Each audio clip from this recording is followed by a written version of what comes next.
রায়হান ভাই কি অবস্থা? এই তো ভাই আলহামদুলিল্লাহ। আপনাকে একটা প্রশ্ন করব। প্রশ্নটা হলো, কিভাবে শর্টকাটে ডিজাইনার হওয়া যায়?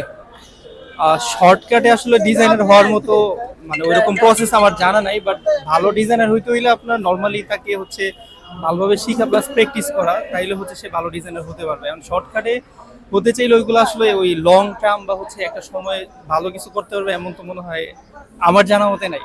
আচ্ছা, সিনিয়রদেরকে প্রশ্ন করলে এরকম কথাবার্তাই বলে, কিন্তু যারা আসলে মানে কোর্স করাচ্ছে বিভিন্ন ইনস্টিটিউট, ওরা হচ্ছে 2 মাসে 3 মাসে ডিজাইনার বানাই দেয়। এই সম্পর্কে কি বলবেন?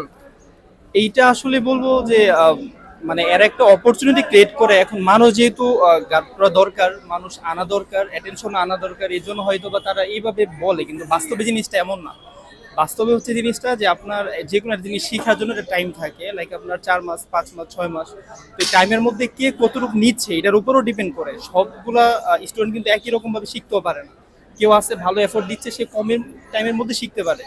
এখন ওই যারা কোর্স করে এরা হয়তো বা অনেক ওই জিনিসটা টার্গেট করেই হয়তো মার্কেটিংটা করে, এটা হইতে পারে। হ্যাঁ, বুঝতে পারছি। আচ্ছা, আর নতুন ডিজাইনার যারা নতুন ডিজাইন শিখতে যাচ্ছে, তাদেরকে এরকম যে সচেতনমূলক কিছু একটা বলেন যদি।